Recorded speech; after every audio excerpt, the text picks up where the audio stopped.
Hello and welcome to Meredith College Student News. I'm Yelena Cook. Thanks for joining us. Election Day is less than a week away, and even if you haven't registered yet, there is still time. Reporter Ellie Phillips has more. Saturday, November 2nd is the last day of early voting.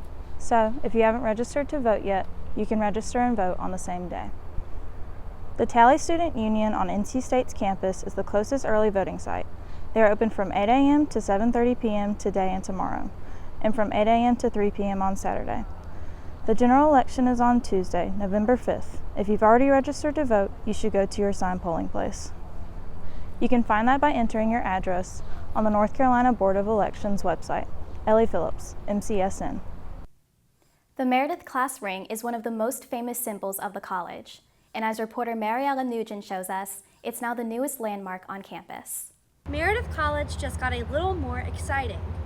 There is a new sight to see at the roundabout on Main Campus Drive that students can see as they access our campus in from Hillsborough Street. The iconic onyx ring that students here received their junior year is being represented in a new way. In honor of our former president, Dr. Jo Allen, of her dedication, her time here at Meredith, and her presidency.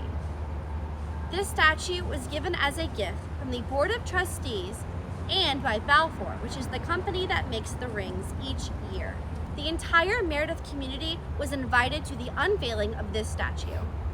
Mariella Nugent, MCSN. Meredith juniors got to wear their onyx rings for the first time at ring dinner.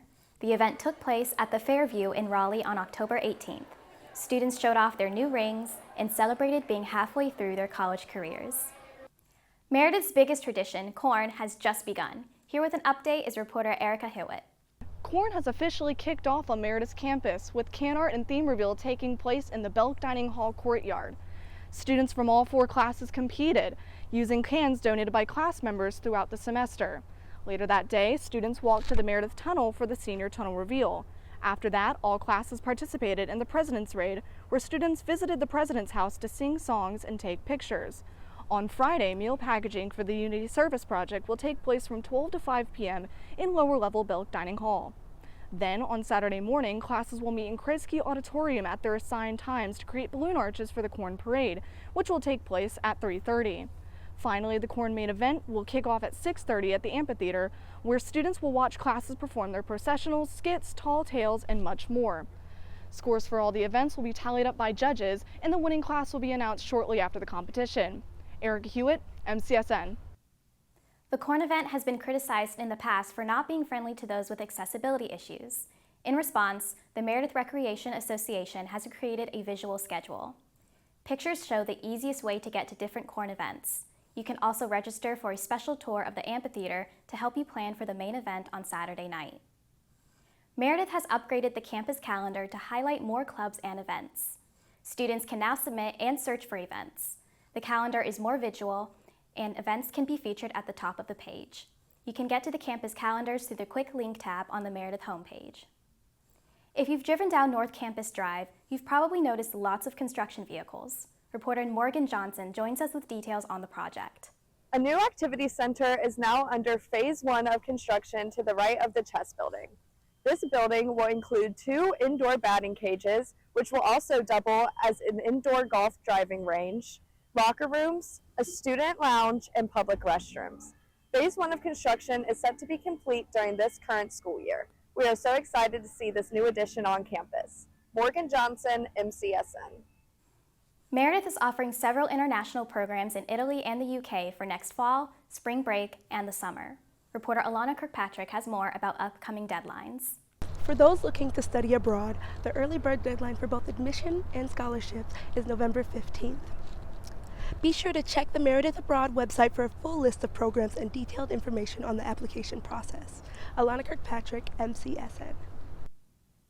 St. Augustine's University is just 4 miles away from Meredith, and the past few years have been a struggle for the school. Reporter Infinity Jones has an update on how things have been going this year.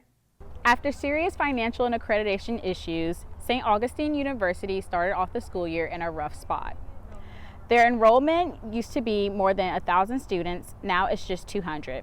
This month, the Central Intercollegiate Athletic Association suspended St. Aug students from all sports competitions for the rest of the school year. It's hard to say if the university will be able to survive. St. Aug students are allowed to take classes at Meredith as part of the cooperating Raleigh Colleges agreement. We've talked to the registrar to ask if any St. Aug students are currently taking classes here, but the registrar has yet to make a comment. Infinity Jones, MCSN.